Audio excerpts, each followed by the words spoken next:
So welcome to the one shot video on India's external relation. ये one shot है, इसका मतलब ये एक वीडियो और ये पूरा चैप्टर आपका कंप्लीट हो जाएगा। इसमें बहुत सारी चीज़ें हैं जो हमारे लिए इम्पॉर्टेंट है। कई सारे लड़ाइयों के बारे में है, चाइना के साथ जो हमारे कॉन्फ्लिक्ट हुए थे, पाकिस्तान के साथ जो कॉन्फ्लिक्ट हुए थे, इन सब चीज़ों को इस वीडियो के दौरान हम लोग जानेंगे। और आगे बढ़ने से पहले बता दूं कि इस चैप्टर का जो नोट्स है उसका लिंक डिस्क्रिप्शन में दे दिया गया है, वहाँ से आप डाउनलोड कर सकते हैं। और कोई भी अगर आपके डाउट है तो you can ask in the comment box और you can directly DM on our Instagram handle, that is @blade_learner. So let's get started. सबसे पहले हम लोग बात कर लेते हैं कि इस चैप्टर में हम लोग कौन कौन से टॉपिक्स को डिस्कस करेंगे। सबसे पहले बात करेंगे हम लोग इंटरनेशनल कंटेक्स्ट की। देखो, इंडियाज एक्सटर्नल रिलेशन ये चैप्टर है जिसमें हम लोग इंडिया के एक्सटर्नल रिलेशंस को पढ़ेंगे, मतलब बाहरी देशों के साथ हमारे कैसे रिलेशन रहे, या फिर हम लोगों ने कौन कौन से पॉलिसीज़ को या फिर किन आइडल्स को इम्प्लीमेंट करते हुए हम लोग चल रहे थे और चलते आ रहे हैं। तो इस चीज़ में हम लोग देखेंगे कि विश्व में क्या हो रहा था। जब भारत के एक्सटर्नल रिलेशंस की बात करते हैं तो उस समय ये आपको ध्यान में रखना पड़ेगा कि इंडिया के external relation domestic and international factors दोनों पे डिपेंड करते हैं। तो इंटरनेशनल फैक्टर्स क्या थे, इसके बारे में हम लोग सबसे पहले बात करेंगे। उसके बाद हम लोग नॉन अलाइनमेंट की पॉलिसी के बारे में समझेंगे कि इस प्रकार से कोल्ड वॉर के समय में इंडिया नॉन अलाइन पॉलिसी को फॉलो कर रहा था। एंड देन उसमें नेहरू जी के रोल के बारे में देखेंगे और हम लोग ये भी पता करेंगे किस प्रकार से दोनों कैंप से, एक तरफ यूएस का कैंप था, दूसरी तरफ यूएसएसआर का कैंप था, दोनों से हम लोग किस प्रकार से डिस्टेंस बना के रख रहे थे। फिर एफ्रो एशियन यूनिटी की बात करेंगे एंड देन उसके बाद जो सबसे इंपॉर्टेंट पार्ट है that is peace and conflict with China. China के साथ हमारे किस प्रकार के संबंध थे और जो लड़ाई हुई उसके बारे में समझेंगे। देन पाकिस्तान के साथ जो वॉर एंड पीस वाले सिचुएशन रहे उसके बारे में समझेंगे। एंड एट द एंड हम लोग India nuclear policy and then हम लोग शिफ्ट की बात करेंगे, किस प्रकार से वर्ल्ड पॉलिटिक्स में इंडिया के अलायंसेस शिफ्ट होते हुए चले गए। So let's get started and this lecture is presented by me Ayush.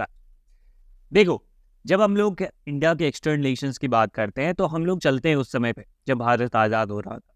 जब भारत आज़ाद हो रहा था उस समय दुनिया में क्या चल रहा था? दुनिया में बहुत सारे देश आज़ाद हो रहे थे। 1947 में हम लोग आज़ाद हुए ना, तो उस समय में क्या स्थिति थी? एक तो वर्ल्ड वॉर 2 खत्म हुआ था 45 में, तो बहुत सारे देशों में रिकंस्ट्रक्शन चल रहा था, वॉर से उभर के आ रहे थे बहुत सारे देश। दूसरी चीज़, एक इंटरनेशनल बॉडी बन रही थी। कौन सी बॉडी? United Nations. 1945 में वो एक बनने की प्रोग्रेस में था, जन्म ले चुका था और धीरे धीरे आगे बढ़ रहा था। दुनिया भर में पीस इस्टेब्लिश करने के लिए बॉडी बनाई गई थी। ये एक सिचुएशन था। तीसरी चीज़, जो बहुत सारे देश थे वो कॉलोनिज्म के चंगुल से बाहर निकल रहे थे। बहुत सारे देश आज़ाद हुए। आप 1940s 50s में आप देखोगे बहुत सारे देश दुनिया में आज़ाद होते, पर्टिकुलरली एशिया और अफ्रीका के जो देश थे जो किसी न किसी बड़े कॉलोनियल पावर के अंदर में थे, वो सब आज़ाद होते। वो सब कैसे कैसे पॉलिसीज़ को इम्प्लीमेंट कर रहे थे इसके बारे में। अब जो देश आज़ाद हो रहे थे उनके सामने चैलेंज था कि अपने देश में वेलफेयर कैसे करें और डेमोक्रेसी को कैसे मेंटेन करें। ज़्यादातर देशों ने इस चीज़ में डेमोक्रेसी को साइड में रख के तब चीज़ें आगे बढ़ाई। बट इंडिया की अगर बात करें तो इंडिया में और भी सारे सिचुएशंस थे। ये सब दुनिया में चल रहा था, लेकिन इंडिया में क्या दिक्कतें थी? इंडिया में एक तो हम लोग आज़ाद हुए थे। आज़ाद होने के बाद हम लोगों के सामने बहुत सारी चुनौतियाँ थी। पहली चुनौती पार्टीशन, जो हम लोगों ने सोचा नहीं था कि ये भी स्थिति उत्पन्न हो जाएगी। बट 40s में आके 1940s में आके आप देखोगे बहुत सारे ऐसे डेवलपमेंट होते हैं जिसके कारण से फाइनली पाकिस्तान बन गया। तो एक पार्टीशन वाला दिक्कत, और पाकिस्तान बनने के साथ साथ बहुत सारी दिक्कतें आई थी जिसको हम लोगों ने चैलेंजेस ऑफ नेशन बिल्डिंग में पढ़ा था कि जब यहाँ पे मूवमेंट हुआ था, लोग एक जगह से दूसरे जगह गए एंड बहुत सारी चीज़ें हुई थी, बॉर्डर डिसाइड नहीं था, प्रिंसली स्टेट का इंटीग्रेशन, ये सारे चैलेंजेस थे। साथ ही साथ हमारे देश में डेमोक्रेसी को एस्टैब्लिश करने की एक चुनौती थी। तीसरी चीज़ कि यहाँ पर वेलफेयर भी करना था। तो आज़ाद देश के सामने, भारत के सामने कई सारी चुनौतियाँ थी।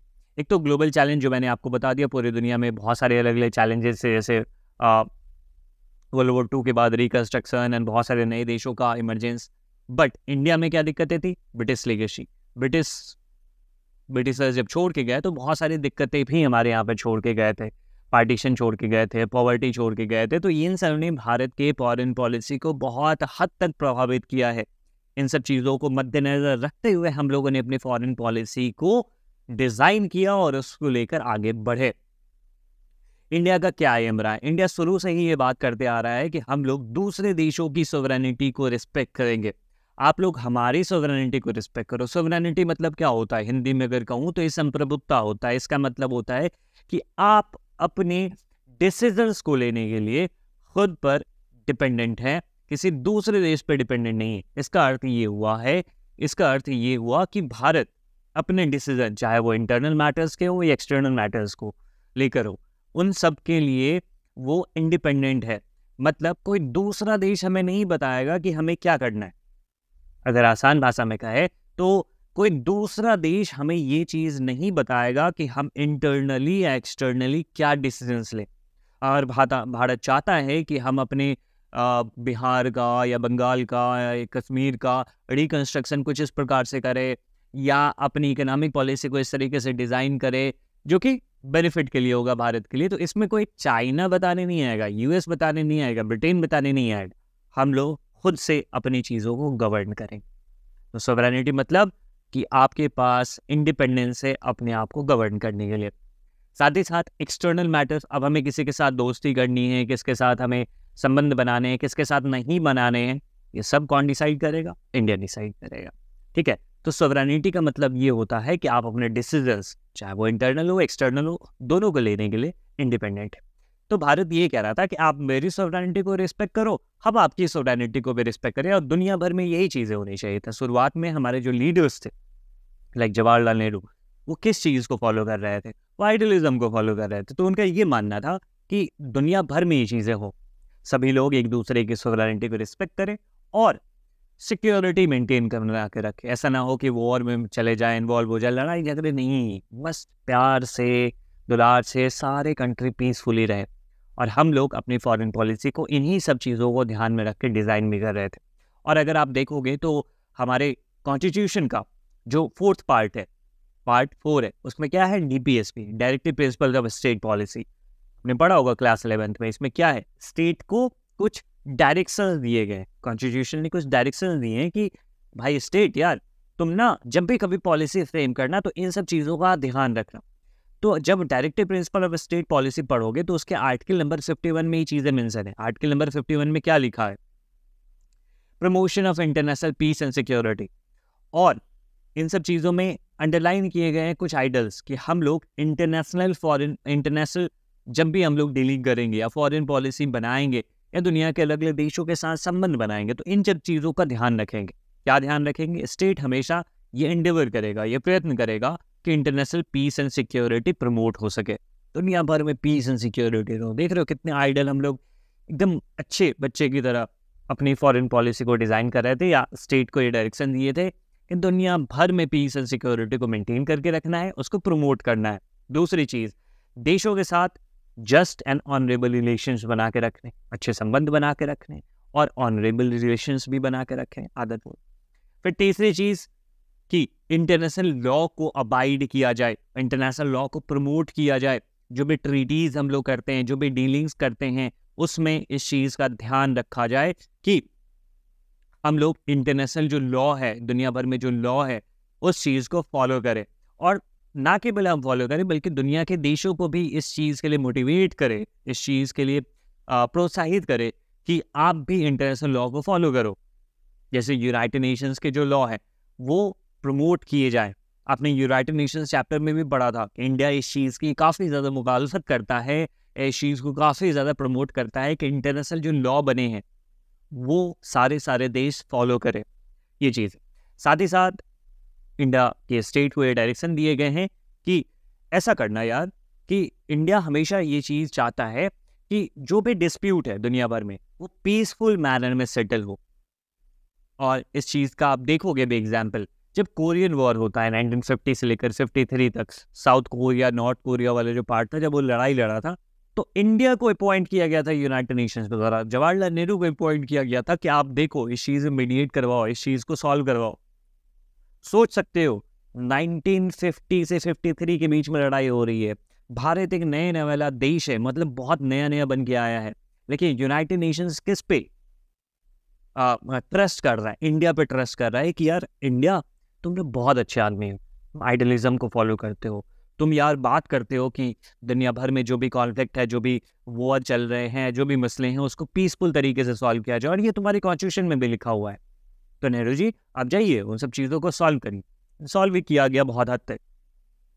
तो एक नए नवेले देश पे इतना ट्रस्ट करना यूनाइटेड नेशंस का या दुनिया भर के देशों का, जो बड़े बड़े पावरफुल स्टेट्स हैं उनका, तो ये इस चीज़ को बताता है कि इंडिया के कॉन्स्टिट्यूशन में ये चीज़ें लिखी गई, इंडिया के ब्लड में है, इंडियन स्टेट के ब्लड में है ये चीज़ें। हम लोग क्या करेंगे, इंटरनेशनल पीस को प्रमोट करेंगे और जो भी मसले हैं उसको बातचीत से सुलझाने की कोशिश करेंगे, ना कि कूद जाए लड़ाई में, हथियार उठा ले, ये सारी चीज़ें।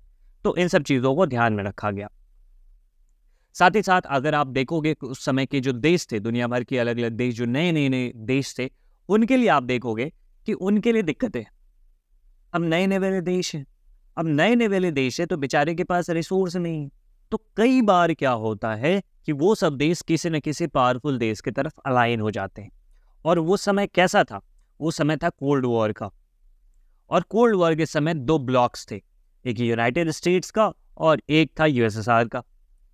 तो जो छोटे छोटे देश थे ना, जो नए नए पैदा हुए थे या कह सकते हो नए नए आज़ाद हुए थे, उनके पास क्योंकि रिसोर्सेज नहीं है, तो कई बार क्या होता था, या तो वो यूएस के कैंप को ज्वाइन कर लेते या तो यूएसएसआर के कैंप को ज्वाइन कर लेते थे।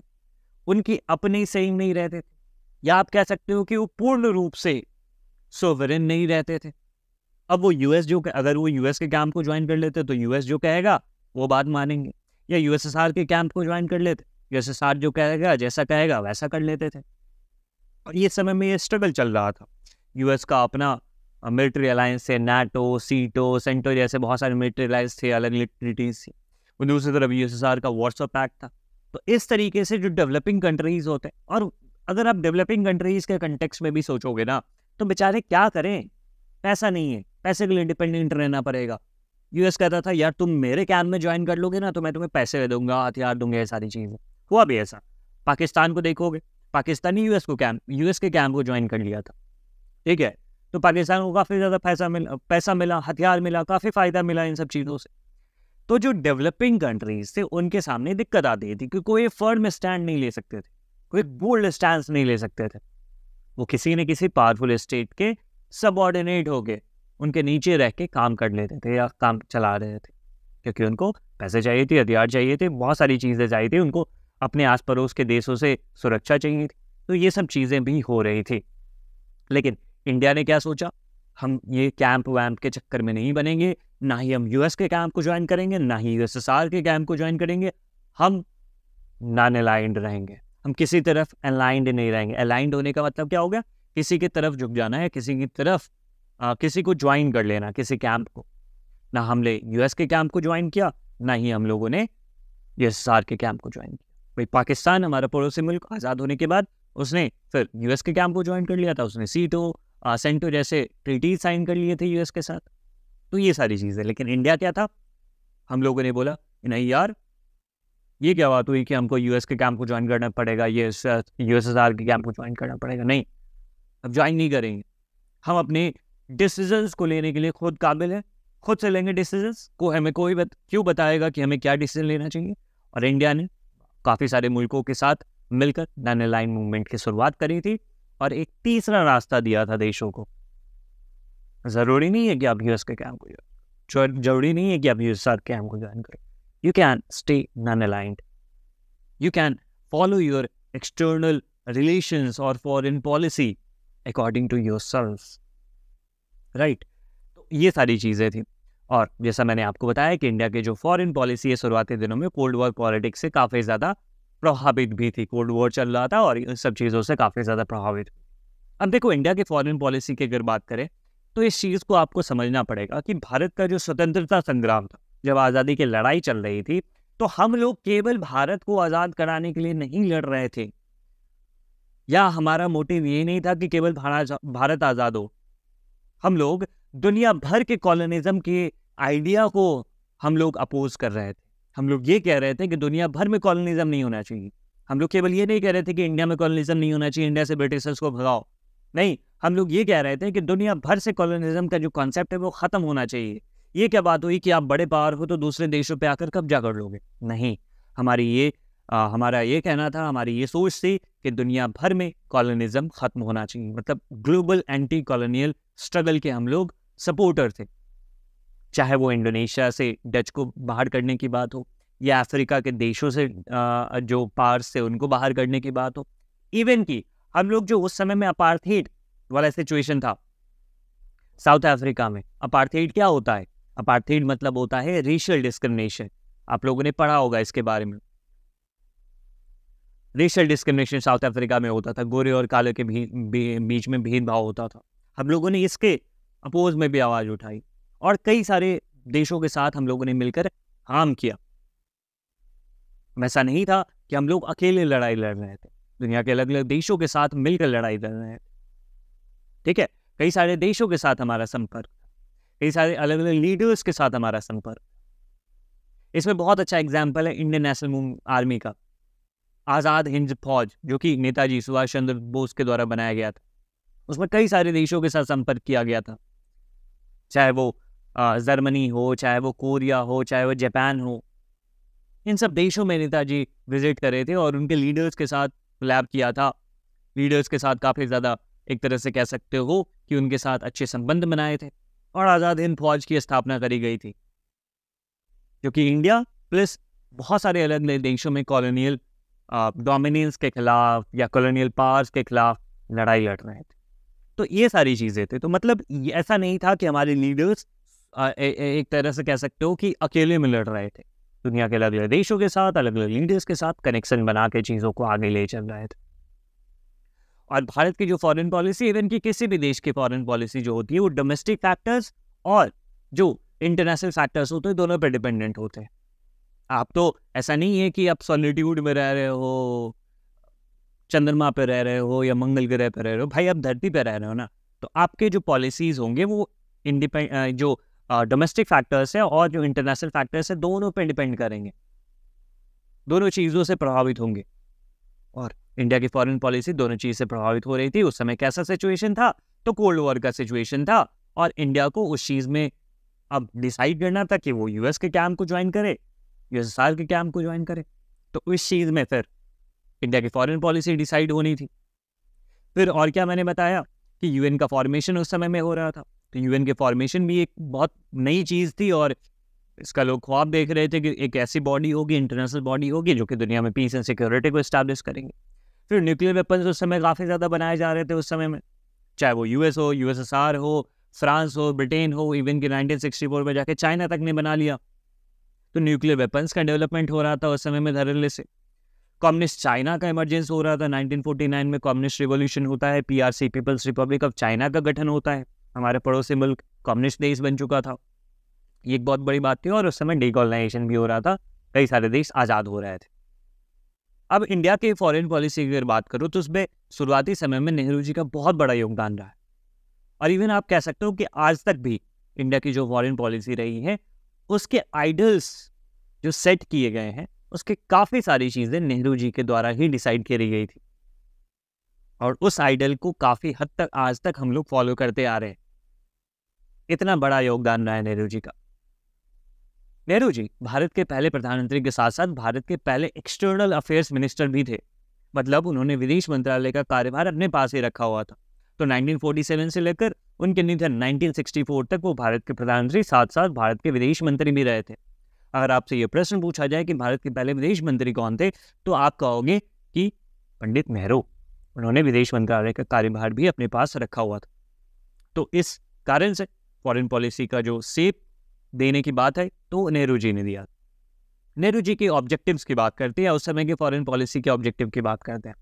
पहले चीज, भारत की सॉवरेनिटी को प्रिजर्व करना, एक जो बहुत मुश्किल से मिली है, बहुत लंबे जद्दोजहद और युद्ध के बाद, स्ट्रगल के बाद जो हमें आज़ादी मिली है, तो उस आज़ादी को हम लोगों को प्रिजर्व करना है, हमारी सॉवरेनिटी को हमें प्रिजर्व करना है। दूसरी चीज़, टेरिटोरियल इंटीग्रिटी, भारत की अखंडता को मेंटेन करके रखना है। ये जो भारत का नक्शा आप देख रहे हो या भारत जो ये डिज़ाइन हुआ है, उसकी इंटीग्रिटी को हमें मेंटेन करके रखना है। ऐसा नहीं है कि कोई दूसरा मुल्क आके हमारे पार्ट को कब्जा करके चला जाए या भारत के टुकड़े टुकड़े हो जाए, ऐसा नहीं होने देना है। हमें अपनी टेरिटोरियल इंटीग्रिटी को बना के रखना है, प्रिजर्व करके रखना है, प्रोटेक्ट करके। और तीसरी चीज़, इकोनॉमिक डेवलपमेंट करना है। हमें अपने यहाँ पर जो भी लोग पॉवर्टी में हैं, जो भी लोग अभी पिछड़े हुए हैं, दबे कुचले हैं, उनको आगे बढ़ाना है। तो नेहरू जी के ये सारे ऑब्जेक्टिव्स थे और उस समय में नेहरू जी ने चूज किया नॉन अलाइनमेंट की पॉलिसी को। नॉन अलाइनमेंट को माना गया कि ये चीज़ें हमें इन सारे ऑब्जेक्टिव्स को फुलफिल करने में मदद करेगी। हालांकि कुछ जो पार्टी लाइक जनसंघ या स्वतंत्र पार्टी या कुछ लीडर्स जो थे अम्बेडकर वगैरह, उन लोगों ने कहा कि नहीं, हमें यूएस के कैंप को ज्वाइन करना चाहिए या प्रो यूएस पॉलिसी हमें बनानी चाहिए, क्योंकि यूएस बात करता है डेमोक्रेसी की, यूएस बात करता है लिबरलिज्म की, और दूसरी तरफ यूएसएसआर बात करता है कम्युनिज्म की, और वहाँ पे लिबर्टी वगैरह वाली चीज़ें कुछ नहीं होती। यूएस लेकिन बात कर रहा था डेमोक्रेसी और लिबरलिज्म की, इसका एक फ्लैग बेयरर था। तो इन नेताओं का, इन पार्टीज का ये मानना था कि हमें यूएस के policy, US pro US policy बनानी चाहिए, यूएस के कैंप को ज्वाइन करना चाहिए एंड सो ऑन। लेकिन नेहरू जी ने कहा नहीं, हम लोग किसी भी कैंप को ज्वाइन नहीं करेंगे, हम लोग नॉन अलाइंड रहेंगे। नॉन अलाइनमेंट की उनकी पॉलिसी थी और हम लोगों ने यही किया। कोल्ड वॉर चल रहा था उस समय में, और कोल्ड वॉर के समय में हम लोगों ने अलाइंड होना स्वीकार नहीं किया, हम लोगों ने नॉन अलाइंड रहना किया। हालांकि ये नॉन अलाइंड रहना काफ़ी मुश्किल था। आप देखोगे कि जब ब्रिटिशर्स सुएज कैनाल के समय में इन्वेजन करते, सुएज कैनाल क्राइसिस हुआ था। सुएज कैनाल दरअसल इजिप्ट में है, और वहाँ पे जो लीडर थे गामल अब्दुल नासिर, उन्होंने क्या किया, सुएज कैनाल को नेशनलाइज कर दिया। सुएज कैनाल दरअसल एशिया को यूरोप से जोड़ता है, ठीक है, ये एक आर्टिफिशियल कैनाल है, यहाँ पर आप तस्वीर भी देख सकते हो। ये कैनाल बनाया गया था ताकि एशिया से और यूरोप का कनेक्शन ज़्यादा बेहतर ढंग से हो सके, ट्रेड बेहतर ढंग से हो सके। तो इस पे कैनाल पे ब्रिटिशर्स और फ्रेंच का कब्जा था। लेकिन जब इजिप्ट में गामल अब्दुल नासिर आते हैं तो उन्होंने क्या किया, सुएज कैनाल को नेशनलाइज कर दिया, मतलब देश के अंदर लिया है, मतलब वो बोले कि ये इजिप्ट का है। ये फिर ब्रिटिशर्स और फ्रेंच को लगा कि फिर इससे दिक्कतें हो जाएंगी, हम लोगों का ट्रेड कैसे होगा एशिया के साथ, तो फिर उन्होंने अटैक कर दिया। इवन इजराइल भी इसमें कूद गया, तो एक लड़ाई होती है 1956। तो हम लोगों ने कंडेम किया, इंडिया ने क्या बोला कि ये गलत बात है, आप क्यों इजिप्ट पे हमला कर रहे हो, ये सारी चीज़। लेकिन फिर उसी साल जब यूएसएसआर हंगरी पर अटैक करता है तो फिर इंडिया ने कंडेम नहीं किया। मतलब यहाँ पर ये सोचने की बात है या ये समझने की बात है कि एक तरफ जब सुएज कैनाल में ब्रिटेन और फ्रांस अटैक करते हैं, मतलब इजिप्ट पे अटैक करते हैं, तो उस समय इंडिया ने कंडेम किया, इंडिया ने इस चीज़ का विरोध किया कि आप क्यों कर रहे हो इजिप्ट पे attack and so on. But वही यूएसएसआर ने हंगरी पे अटैक किया, इंडिया ने कंडेम नहीं किया। क्योंकि आपको समझना पड़ेगा कि इंडिया उस समय कहीं ना कहीं, इंडिया का जो सॉफ्ट हार्ट था ना, वो यूएसएसआर की तरफ था। इंडिया का जो आप कह सकते हो नर्म दिल है, वो यूएसएसआर के साथ था, और ये सारी चीज़ें थी, हम लोग यूएसएसआर के काफ़ी ज़्यादा करीब थे उस समय में, और आगे में भी आप देखोगे, ठीक है। तो ये बैलेंस बनाना, आप कहते हो कि आप नॉन अलाइंड हो, इंडिया कहता था ना नॉन अलाइंड है, किसी के पक्ष में नहीं है, लेकिन एक तरफ आप विरोध कर रहे हो और दूसरी तरफ विरोध नहीं कर रहे हो, तो ये बैलेंस बनाना काफ़ी ज़्यादा मुश्किल था। लेकिन फिर भी इंडिया ने कहा कि नहीं, बाकी सारे मसलों पे हम लोग इंडिपेंडेंट रहेंगे, और बाकी सारे मसलों पे देखोगे ये सब कुछ एक्सेप्शन है, बाकी सारे मसलों पर इंडिया ने एक बैलेंस अप्रोच अपनाया था, और दोनों से हम लोगों को फ़ायदा भी मिला। यूएस की तरफ से भी फ़ायदा मिलता था, यूएसएसआर की तरफ से भी फ़ायदा मिलता था। हालांकि इंडिया यूएस का जो रिलेशन था वो उतना बेहतर नहीं था, हम लोग यूएसएसआर के ज़्यादा करीब थे, और यूएसएसआर ने हम लोगों को काफ़ी मदद भी करी है। ये आपने पढ़ा होगा इंडिया बाइपोलैरिटी चैप्टर में, India Russia relation, India USSR relation, इसमें बहुत सारी चीज़ें लिखी गई हैं कि इंडिया को काफ़ी ज़्यादा हेल्प मिला था यूएसएसआर से। और दूसरी तरफ हम लोग यूएस से काफ़ी ज़्यादा दूर हो गए थे, या यूएसएसआर के करीब होने से हम लोग का ये हुआ था, हमारा स्टैंड उस तरफ ज़्यादा टिल्टेड था। तो इंडिया यूएस रिलेशन काफ़ी ख़राब थे उस समय में। यूएस किसके करीब था? पाकिस्तान के करीब था। जैसे मैंने आपको बताया कि इंडिया जो था वो यूएसएसआर के ज़्यादा करीब था, और पाकिस्तान जो था वो यूएस के ज़्यादा करीब था, ठीक है। ये सारी चीज़ें हो रही थी। साथ ही साथ इंडिया ने इंपोर्ट सब्स्टिट्यूशन पर भी फोकस किया। इंपोर्ट सब्स्टिट्यूशन क्या होता है? अगर आप देखोगे तो सेकेंड 5 ईयर प्लान के बाद हम लोगों ने अपने जो आपको मैंने पढ़ा है पॉलिटिक्स ऑफ प्लान डेवलपमेंट में, कि हम लोगों ने सेकेंड 5 ईयर प्लान के बाद अपने डेवलपमेंट मॉडल को सोशलिस्ट पैटर्न में डाल दिया। सोशलिस्ट पैटर्न मतलब स्टेट ज़्यादा इंटरफेयर करेगा। तो हम लोगों ने इम्पोर्ट सब्स्टिट्यूशन पर फोकस किया था।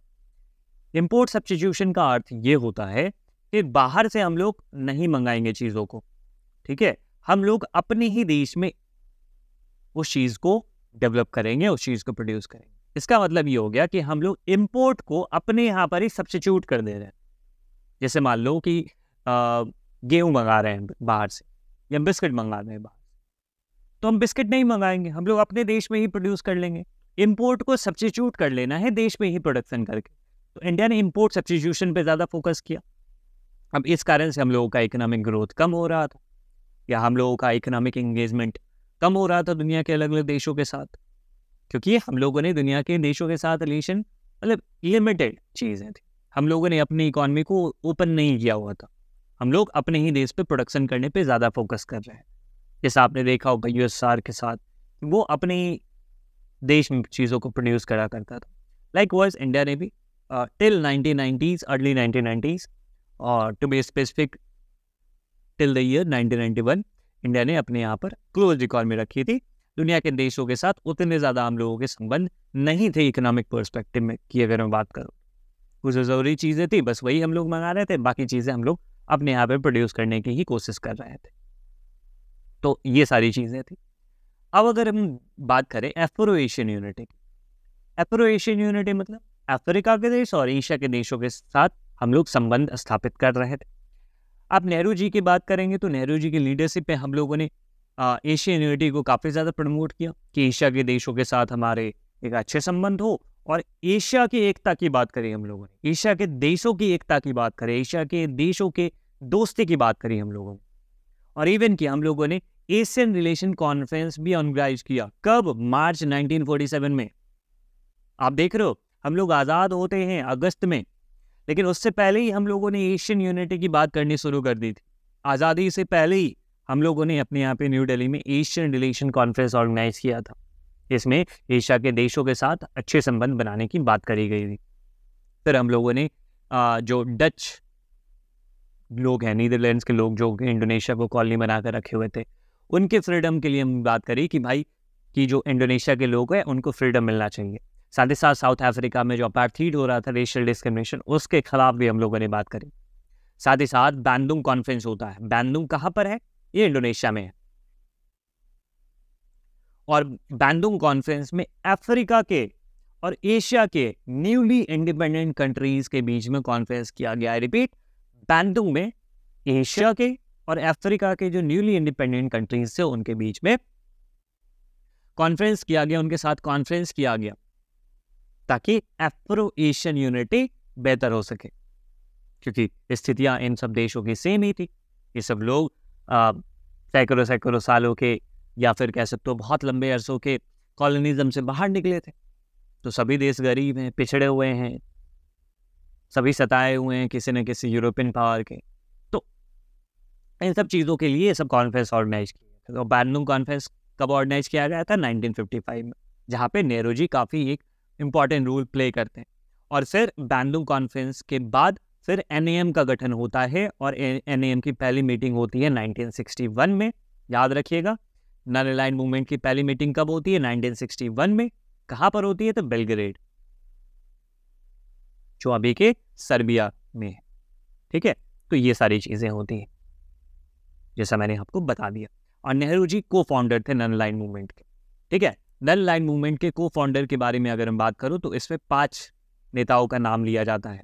कौन कौन? एक तो हमारे देश के प्रधानमंत्री नेहरू जी हो गए, उसके बाद घाना के क्रूबा, इजिप्ट के गामिल अब्देल नासिर, इंडोनेशिया के सुकार्नो, और यूगोस्लाविया के जोसेफ ब्रोज टीटो। इन 5 देशों को माना जाता है, 5 लीडर्स को माना जाता है फाउंडिंग फादर्स ऑफ NAM। और NAM का जो विजन है वो कब रखा गया था? बैंडुंग कॉन्फ्रेंस। बैंडुंग कॉन्फ्रेंस कब हुआ था? 1955 में। और NAM का जो फर्स्ट मीटिंग था वो कब होता है? 1961 में एट बेलग्रेड, सर्बिया। राइट। और अगर फाउंडिंग फादर्स पूछे जाएं तो आप नेहरू जी का नाम लिखोगे इंडिया से, घाना से Nkrumah, Nasser from Egypt, Sukarno from Indonesia and Tito from Yugoslavia. And this Sukarno hosted this Bandung conference. Obviously, Indonesia में हुआ था तो यही host करेंगे. So that was the non-aligned movement. अब बात कर लेते हैं peace and conflict with China के बारे में. चाइना के हिस्ट्री के बारे में आप समझो, चाइना के साथ रिलेशंस के बारे में समझो. पहले रिलेशन समझने से, इंडिया के साथ रिलेशन को समझने से पहले हम लोग को जानना पड़ेगा कि चाइना में क्या चीज़ें चल रही हैं. चाइना की हिस्ट्री के बारे में समझ. बहुत लंबा इतिहास है, ठीक है, बहुत पुराना सिविलाइजेशन है चाइना का भी, लेकिन हम लोग उतने पीछे की बात नहीं करेंगे, हम लोग हाल की बात करेंगे. देखो, वहाँ पर चिंग या किंग डायनेस्टी रूल किया करते थे. 1644 से लेकर 1911 तक वहाँ पे चिंग डायनेस्टी का रूल रहा है. उसके बाद 1912 में वहाँ पर एक सिनाई रिवॉल्यूशन होता है. उसके बाद किंग डायनेस्टी खत्म, जो चिंग डायनेस्टी है उसका समाप्ति हो जाती है और फिर रिपब्लिक ऑफ चाइना का गठन होता है, ROC का गठन होता है. ध्यान दीजिएगा, 1912 में रिपब्लिक ऑफ चाइना का गठन होता है. ये एक डेमोक्रेटिक और आप कह सकते हो उस चीज़ को फॉलो करने वाले यहाँ पर पावर में आ जाते हैं, ठीक है. और 1912 के बाद क्या होता है कि काफ़ी लंबे समय तक चलता है. और बीच में क्या होता है, जब सेकेंड वर्ल्ड वॉर का टाइम आता है और उसके आसपास की चीज़ें निकल के आती हैं. वैसे तो सेकेंड वर्ल्ड वॉर 1939 में शुरू होता है, बट उसके कुछ अरसे पहले में ही जापानीज़ यहाँ पर कंट्रोल करना शुरू कर देते हैं कई सारे इलाकों, जैसे मंचूरिया जैसे इलाके जो हैं उनके, चाइना का जो ईस्टर्न पार्ट है उस पर कंट्रोल कर लेते हैं. तो जापान का यहाँ पर काफ़ी ज़्यादा इन्फ्लुएंस देखने को आपको मिलता है सेकेंड वर्ल्ड वॉर में. अच्छा, इन सब के बीच में जो एक तरफ डेमोक्रेट्स थे और दूसरी तरफ जो कम्युनिस्ट थे, उनके बीच में लड़ाइयाँ चल रही थी. या आप कह सकते हो कि जो नेशनलिस्ट थे और जो कम्युनिस्ट थे उनके बीच में लड़ाई चल रही थी. जो नेशनलिस्ट पार्टी है उनके लीडर चियांग काई शेक और दूसरी तरफ कम्युनिस्ट पार्टी या कह सकते हो कि कम्युनिस्ट रिवॉल्यूशन को लीड करने वाले माओ जेडोंग के बीच में लड़ाइयाँ चल रही हैं. लेकिन जब वर्ल्ड वॉर 2 आया तो फिर दोनों सब लोग मिलके जापान से लड़ना शुरू कर दिया था उन लोगों ने, ठीक है, कि जापान को पहले भगाते हैं और ये सारी चीज़ें करते, वर्ल्ड वॉर को पहले ख़त्म करते, बाद में लड़ेंगे. जब सेकेंड वर्ल्ड वॉर ख़त्म होता है, जापान वहाँ से निकल जाता है क्योंकि जापान बर्बाद हो चुका था. तो 45 में जब जापान वहाँ से निकल जाते हैं तो फिर ये लड़ाई शुरू हो जाती, ठीक है. एक तरफ नेशनलिस्ट गवर्नमेंट थी, ठीक है, और दूसरी तरफ कम्युनिस्ट पार्टी थी. नेशनलिस्ट की तरफ से चियांग काई शेक थे और कम्युनिस्ट की तरफ से माओ जेडोंग थे. तो इन सब के बीच में लड़ाई हो रही थी. फिर से रिपीट कर दूं, 1912 में ROC का गठन होता है. उसके बाद काफ़ी लंबे समय तक वहाँ पर गवर्नमेंट रहती है, रिपब्लिक का गठन हो जाता है. उसके बाद बीच में क्या होता है कि जापानीज एम्पायर यहाँ पर आ जाता है, काफ़ी बड़े एरिया पे चाइना पे कंट्रोल कर लेने लगता है. सेकेंड वर्ल्ड वॉर जब ख़त्म होता है 1945 में, फिर से लड़ाई शुरू हो जाती है नेशनलिस्ट एंड कम्युनिस्ट दोनों फैक्शंस के बीच में. और फाइनली क्या होता है, सिविल वॉर स्टार्ट हो जाता है 1946 में. और अल्टीमेटली 1949 में जब लड़ाई खत्म होती है दोनों के बीच में, तो कम्युनिस्ट रिवॉल्यूशन के कारण वहाँ पर माओ जेडोंग के अंदर में पीपल्स रिपब्लिक ऑफ चाइना का गठन होता है. इसको क्या कहते हैं हम लोग, PRC, people's republic of China. 1912 में क्या हुआ था, ROC, republic of China. But 1949 में PRC का गठन होता है. बस नाम को अलग दिखाने के लिए ये चेंज करा गया था. बट अब क्या हुआ चाइना में, अब चाइना एक कम्युनिस्ट कंट्री बन चुका था. और ये जो नेशनलिस्ट वाले लोग हैं वो भाग के वो ताइवान चले गए थे, जो उसको आप आज के समय में ताइवान के नाम से जानते हैं, वो ताइवान पे चले गए, ठीक है. एनीवे, तो अब चाइना का गठन हो चुका है. कौन से चाइना का, PRC का गठन हो चुका था, पीपल्स रिपब्लिक ऑफ चाइना. या आप सीधे शब्दों में कहो तो कम्युनिस्ट चाइना का गठन हो चुका था.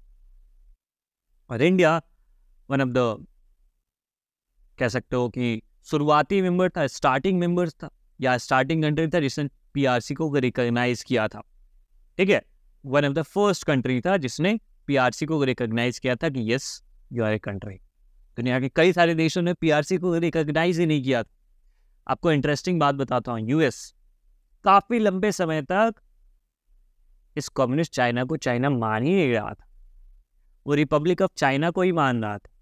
जो लोग भागकर ताइवान गए थे ना, चियांग काई शेक की गवर्नमेंट और ये सारी, कई सालों तक चाइना मतलब चियांग काई शेक की गवर्नमेंट या ROC जो ताइवान में गवर्नमेंट, वो इस चाइना को मान ही नहीं रहे थे.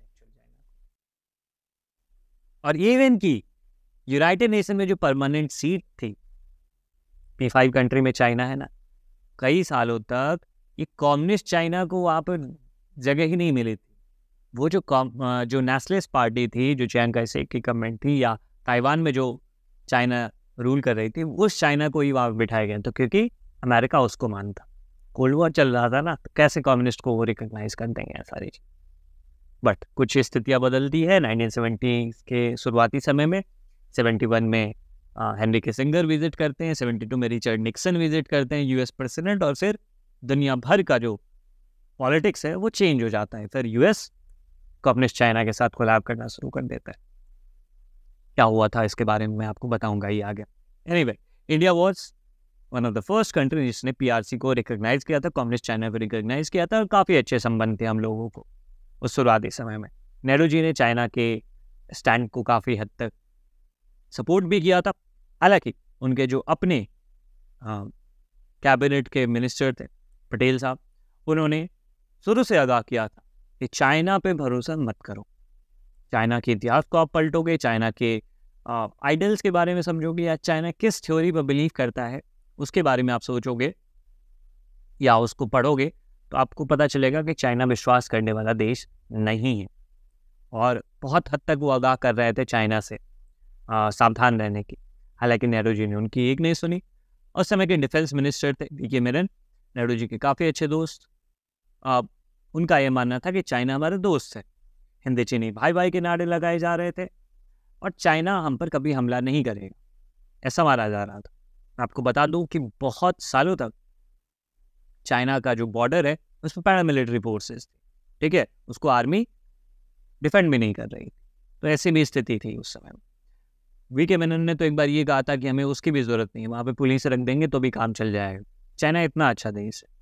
नेहरू जी को भी लग रहा था चाइना हमारी तरह ही पिट पिटा के कैसे तैसे देश बना है, हमारी जैसी स्थिति है, गरीब मुल्क है, लोग वहाँ पर बहुत परेशानी में ही हैं, और वो हमसे क्यों ही झगड़ा करेगा, हमारे ऊपर क्यों ही अटैक करेगा, या हमारे से लड़ाई क्यों ही करेगा। हम दोनों देश भाई भाई हैं, दोनों देश मिलकर एशिया का विकास करेंगे, दोनों देश एशिया को आगे लेके चलेंगे। ये सब आइडियलिस्ट थ्योरी थी, और उन सब लीडर्स का यही मानना था। बट ऐसा होता नहीं। तिब्बत की मैं बात करता हूँ। चाइना 1949 में बना, पीआरसी की बात कर रहा हूँ, पीपल्स रिपब्लिक ऑफ चाइना का गठन होता है 49 में। अगले ही साल उसने तिब्बत पर हमला कर दिया और तिब्बत को कैप्चर कर लिया। China actually middle palm theory पर बिलीव करता है। वो थ्योरी ये कहती है कि China is the centre of the world, China is the centre of the world and all other parts are actually the parts of China. ठीक है, तो ये पाम थ्योरी ये कहती है कि चाइना वो पाम है और बाकी जो आसपास के हिस्से वो चाइना का ही पार्ट। एनीवे, चाइना ने अपने बगल के इलाके तिब्बत पर अटैक किया और उसको कैप्चर कर लिया। हालांकि तिब्बत का इतिहास अगर आप देखोगे तो अगर आप सैकड़ों सालों की हिस्ट्री के बारे में पढ़ोगे तो कई बार ऐसा हुआ था कि वो चाइनीज़ रूलर उस पर कब्जा कर लेते थे, फिर कुछ समय के लिए तिब्बत आज़ाद रहता था, तो ऐसे चलता रहता था।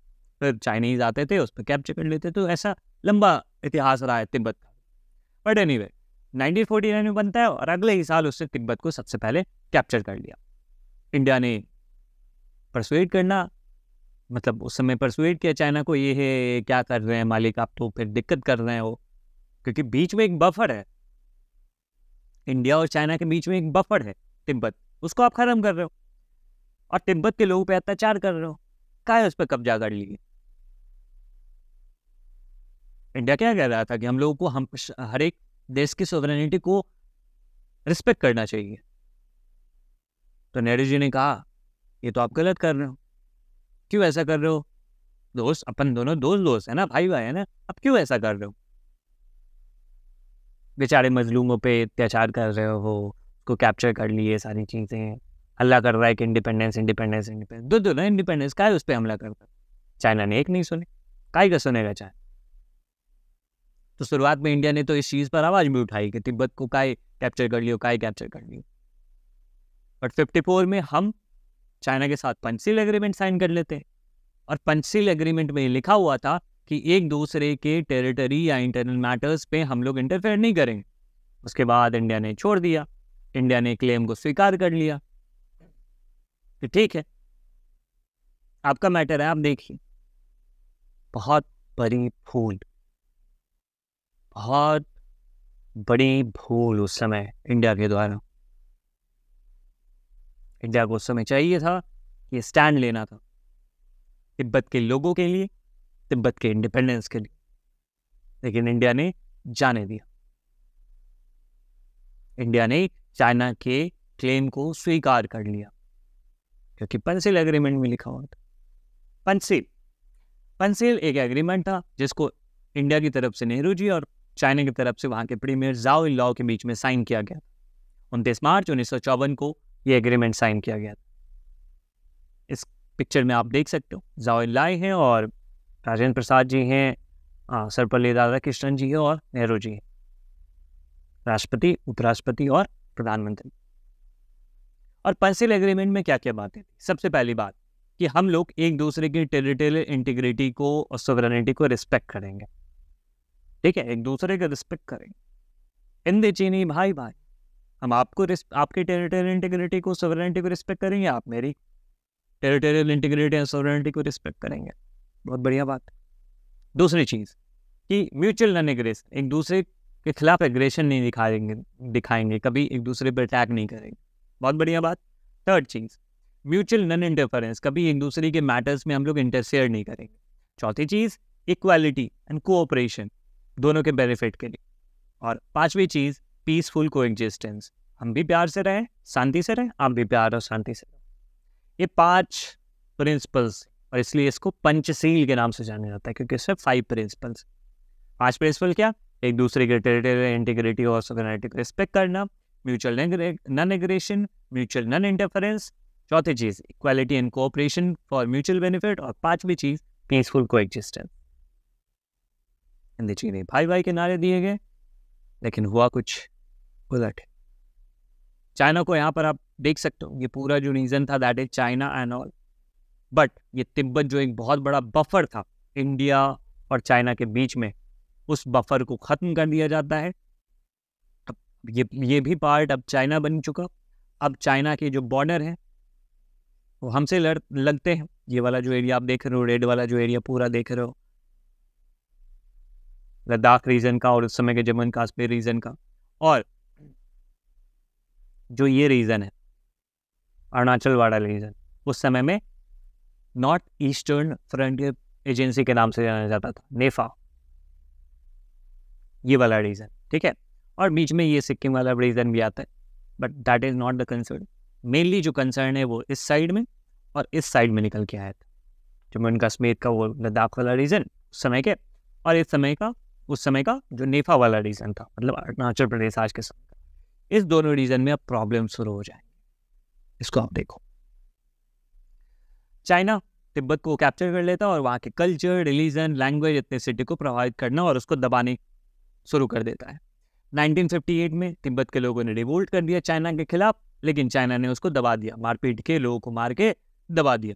तिब्बत के लोग पीसफुल लोग हैं, ठीक है, बुद्धिज़्म को फॉलो करते हैं, बस प्यार से रहते हैं, लेकिन चाइना ने आके उनके कल्चर को, उनके लैंग्वेज को, उनके रिलीजन को, उनकी एथनिसिटी को दबाना शुरू कर दिया। 1959 में एक बहुत बड़ी घटना होती है। इधर के उससे पहले भी एक हुआ था इवेंट, जिसमें जाओ इनलाई के साथ दलाई लामा आए थे और दलाई लामा ने नेहरू जी को कहा था कि हमारे साथ अत्याचार हो रहा है, कृपया आप चाइना के साथ बात करके इस चीज़ को सुलझाने की कोशिश करें। बट क्या ही किया इंडिया ने? कुछ नहीं किया। एक और घटना होती है 58 में, जब वहाँ पर रिवोल्ट होता है, चाइना ने सप्रेस कर दिया। उस समय दलाई लामा, देखो दलाई लामा के बारे में समझो। दलाई लामा वहाँ के स्पिरिचुअल एंड पॉलिटिकल लीडर माने जाते हैं, ठीक है। वहाँ पे जो भी बुद्धिस्ट लोग हैं उनके लिए वो सबसे सुप्रीम है, ठीक है। और दलाई लामा एक पोस्ट होता है, कोई नाम नहीं होता है। दलाई लामा एक पद होता है, और जिस दलाई लामा की मैं अभी बात कर रहा हूँ वो 14वें दलाई लामा है और अभी भी है, और उनका नाम तेंजिंग ग्यात्से है। तो दलाई लामा एक पोस्ट होता है, और काफ़ी इंटरेस्टिंग स्टोरी है। अभी टाइम मिला या आप लोग कमेंट में लिखना तो मैं ज़रूर बताऊंगा कि कैसे दलाई लामा चुने जाते हैं, ठीक है। ज़रूर एक वीडियो बना लूँगा कि कैसे दलाई लामा चुने जाते हैं। बहुत इंटरेस्टिंग स्टोरी, काफ़ी सारे मैंने इन पे जो डॉक्यूमेंट्रीज़ हैं वो सारी देखी है, बताऊँगा कभी, कमेंट में ज़रूर लिखना अगर आपको जानना हो। एनीवे, दलाई लामा को ये एहसास हुआ कि चाइना चाह रहा है कि उनकी हत्या कर दी जाए, और उस खतरे का एहसास होते हुए, और ये तिब्बतियन लोगों के लिए भी सही था, क्योंकि अगर दलाई लामा ही नहीं रहेंगे, जो मेन लीडर हैं वही नहीं रहेंगे, तो फिर इंडिपेंडेंस की बात कौन करेगा, ये सारी चीज़ें। तो दलाई लामा ने वहाँ से निकल कर, तिब्बत वाले रीजन से निकल कर वो इंडिया आ गए, और इंडिया में उन्होंने शरण मांगी। नेहरू जी ने दे भी दिया। हम लोगों के शास्त्रों और अगर आप देखोगे, हमारी जो फितरत रही वो शरणागत परमो धर्मों की रही, शरण में आए लोगों की रक्षा करनी। हम लोगों ने दलाई लामा को यहाँ पर एजाइलम दे दिया, यहाँ पर रहने की मंजूरी दे दी। लेकिन ये चीज़ चाइना वो बहुत ख़राब लगा। चाइना ने बोला कि आप एंटी चाइना एक्टिविटीज़ को बढ़ावा दे रहे हो, हवा दे रहे हो, तो गलत बात है। अब ये क्या बात हुई कि आप दलाई लामा को आप अपने यहाँ पे शरण दे रहे हो। बट एनीवे, इंडिया ने शरण दे दी, पहले उनको दिल्ली और बाद में हिमाचल प्रदेश के धर्मशाला नामक जगह पे जगह दे दी। आज इंडिया का सबसे बड़ा जो तिब्बतियन रेफ्यूजी वाली जगह है वो है धर्मशाला। दिल्ली में भी बहुत सारे लोग रहते हैं, अलग अलग जगह पर रहते हैं, ठीक है। तो वो सारी चीज़ें, जब मैं JNU में पढ़ा था तो मेरे एक दो बैचमेट भी जो कि वहाँ के जो तिब्बतियन लोग हैं वो यहाँ पर थे, मतलब जो वहाँ के रेफ्यूजी थे वो थे, राइट। तो उन लोगों से काफ़ी ज़्यादा इंटरेक्शन हुआ है, तो काफ़ी सारी चीज़ें जानने को मिली थी किस प्रकार से ये चीज़। बट एनीवे, तो दलाई लामा इंडिया आ जाते हैं, चाइना इससे नाराज़ हो जाता है, और इस कारण से भी आप देखोगे कि फिर लड़ाइयाँ होती हैं। एनीवे, चाइना तिब्बत को क्या करता है, तिब्बत ऑटोनोमस रीजन बना देता है। तिब्बत पे उसी का कब्जा रहेगा, लेकिन तिब्बत की चीज़ों को वहाँ के लोग मैनेज करेंगे। अब इन सब चीज़ों के बीच में, इन सब चीज़ों के बैकड्रॉप में, ये सब चीज़ें बैकड्रॉप है, और उसके बाद फाइनली क्या होता है, इंडिया और चाइना के बीच में लड़ाई होती है। बैकड्रॉप तो आप समझ ही चुके हो, पूरी स्टोरी मैंने बता दी कि तिब्बत का एनेक्सेशन होता है 1950 में, बफर खत्म हो जाता। 57 और 59 के बीच में, 1957-59 के बीच में आप देखोगे कि अक्साई चीन वाला जो इलाका है, ये वाला जो इलाका अक्साई चीन का, इसमें चाइना रोड बनाना शुरू कर देता है, ठीक है। चाइना कहता है कि हम इस बॉर्डर को बॉर्डर मानते ही नहीं है, क्योंकि ये बॉर्डर डिसाइड हुआ था 1914 में, 14 शिमला एग्रीमेंट के थ्रू, और उस समय में इंडिया में ब्रिटिश पावर में थे, और चाइना बेचारा उस समय में इस हालत में नहीं था कि वो कुछ बोल सके इस एग्रीमेंट में। तो चाइना का ये कहना था कि जब वो बॉर्डर डिसाइड हुआ था, जब ये मैकमोहन लाइन डिसाइड हुआ था, this line is known as McMahon line, ठीक है। ये जो बॉर्डर है, जैसे इंडिया और पाकिस्तान के बॉर्डर को हम लोग रैडक्लिफ लाइन कहते हैं ना, वैसे इंडिया और चाइना के बीच में मैकमोहन लाइन था। तो चाइना का ये कहना था कि जब ये बॉर्डर डिसाइड हुआ था, हम लोग बेचारे कमज़ोर थे, इसलिए आप लोगों ने ज़बरदस्ती ये लाइन डिसाइड कर दिया था, हम इस लाइन को मानते ही नहीं है, छोड़ो। तो चाइना का ये कहना था कि इस बॉर्डर को हम लोग बॉर्डर मानते ही नहीं है, और चाइना ने यहाँ पर रोड बनाना शुरू कर दिया अक्साई चीन वाले इलाके में, और 59 में हम लोगों ने दलाई लामा को एजाइलम दे दिया, और चाइना ने क्लेम करना शुरू कर दिया अक्साई चीन वाला इलाका, और इधर जो अरुणाचल प्रदेश का एरिया था, इन सब एरिया को क्लेम करना शुरू कर दिया कि ये मेरा इलाका है। कौन कौन से एरिया, एक लद्दाख रीजन का अक्साई चीन, और एक नेफा अर्थात आज के समय का अरुणाचल प्रदेश के बहुत सारे इलाकों को उसने क्लेम करना शुरू कर दिया कि दीज आर माय एरिया, और हम इस पर आएंगे।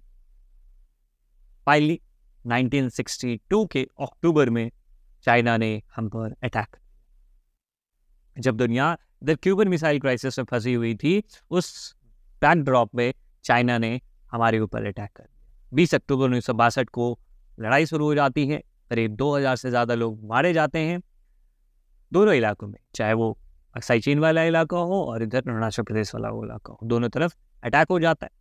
बाद में अपनी मर्जी से उसने सीज फायर डिक्लेयर कर दिया, लड़ाई ख़त्म कर दी, और वो भी इसलिए क्योंकि USA ने थ्रेटन कर दिया था कि भाई चाइना अगर तुम नहीं रुके तो हम इसमें इंटरफेयर करेंगे। अब आपके मन में ख्याल आएगा, सर USA क्यों इन्वॉल्व हो रहा था इसमें, USA तो हमारे साइड तो था नहीं।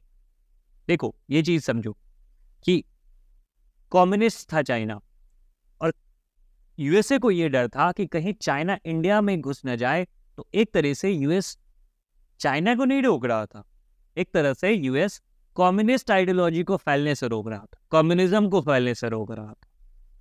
इस कारण से यूएसए ने थ्रेटन किया था कि हम इंटरफेयर कर देंगे। और यूएसएसआर जो था इस वॉर में वो एक तरह से कह सकते हो कि न्यूट्रल रहा। क्यों न्यूट्रल रहा? क्योंकि एक तरह इंडिया से भी अच्छे संबंध है और चाइना भी कम्युनिस्ट है, चाइना से भी अच्छे संबंध है। तो यूएसएसआर ने सोचा कि भाई किसका साथ दे, तो वो न्यूट्रल रहा था, उसने कोई इसमें इंटरफेयर नहीं किया। लेकिन यूएसए फिर इंटरफेयर करने की धमकी देता है, तो फिर चाइना अपने आप ही सीज फायर कर देता है। और फिर कोलंबो कॉन्फ्रेंस होता है श्रीलंका में, जो कोलंबो वहाँ पे कॉन्फ्रेंस होता है, और उसके बाद इंडिया और चाइना के बीच में पीस इस्टेब्लिश करने की कोशिश करी जाती है। लेकिन रिजल्ट क्या होता है? हम लोग अरुणाचल और लद्दाख के कई सारे रीजन को हम लोग हार जाते हैं, नई बाउंड्री डिसाइड हो जाती है जिसका नाम है लाइन ऑफ एक्चुअल कंट्रोल। आप इस चीज को समझो, देखो this is the international border according to the McMahon line, ठीक है, विद चाइना। बट 1962 की लड़ाई में ये सारा पार्ट हम लोग हार गए, साइचीन वाला इलाका, ठीक है, अक्साई चीन वाला इलाका। और ये जो लाइन है, यहाँ जो आप लाइन देख पा रहे हो, ये नई लाइन, ठीक है, बेहतर ढंग से अगर आप देखोगे तो ये जो लाइन है ये बन गया लाइन ऑफ एक्चुअल कंट्रोल। मतलब इंटरनेशनल बॉर्डर तो हम लोग ये मानते हैं, ठीक है, जम्मू कश्मीर का ये पूरा बॉर्डर, बट चाइना यहाँ के पूरे एरिया को ले चुका है। तो अब जो चाइना और इंडिया की आर्मी है वो इस बॉर्डर पे रहती है, और इस लाइन को हम लोग मानते हैं line of actual control. International border नहीं है इंडिया के पर्सपेक्टिव से। इंडिया ये मानता है कि ये सारा इलाका हमारा है, लेकिन चाइना ने इलीगली यहाँ पर ऑक्यूपाई कर लिया है, ठीक है। तो ये नया अब एक बॉर्डर डिसाइड हो गया इंडिया चाइना के बीच, और इसको नाम दिया गया लाइन ऑफ एक्चुअल कंट्रोल, क्योंकि यहीं पर कंट्रोल है दोनों देशों का, और ये लाइन है ये। वही अगर पाकिस्तान की बात करूँ तो ऑब्वियसली इंटरनेशनल बॉर्डर क्या है? ये वाला जो एरिया देख रहे हो, ये वाला लाइन देख रहे हो, रेड क्लिफ लाइन, ये इंटरनेशनल बॉर्डर। बट पाकिस्तान इस पूरे पार्ट को ऑक्यूपाई कर चुका है और इसको आज़ाद कश्मीर बोलता है, ठीक है। और इस लाइन को क्या बोला गया? लाइन ऑफ कंट्रोल, क्योंकि यहीं पर सीज फायर हुआ था और यहीं पर दोनों देशों की आर्मी रहती। This is line of control. तो this is LOC, and the line, the border between India और China, that is currently persisting, that is LAC, line of actual. उसके बाद ये वाला जो रीजन है ना, ये पाकिस्तान के कंट्रोल में था, इसने चाइना को गिफ्ट दे दिया, ठीक है। ये वाला जो रीजन है ये इसने चाइना को गिफ्ट कर दिया है 1963 में। तो ये भी घटना हुई थी, और इंडिया के कंट्रोल में जो एक्चुअल एरिया है वो इतना सारा है। बट पूरा रीजन हम लोगों का है, हम लोग हमेशा से ये बात करते आ रहे हैं, ये पूरा जम्मू कश्मीर का रीजन ये है। बट एक्चुअल कंट्रोल में ये वाइट वाला जो रीजन देख रहे हो इतना ही है। एक साइड चीन चाइना ले गया और ये वाला पार्ट पाकिस्तान के कब्जे में। एनीवे, आप इन सब चीज़ों को समझ गए हो। अब देखो 1962 में सीनो इंडिया वॉर में इंडिया हार चुका। इसके इफेक्ट क्या देखने को मिलते हैं? नेशनल ह्यूमिलिएशन, इंडिया का जो इमेज है पूरी तरह से प्रभावित होता है। इंडिया के लिए शर्म की बात थी, इंडिया का जो वर्ल्ड वाइड इमेज था वो उस पर एक तरह से डेंट पड़ता है, चोट पहुँचती है।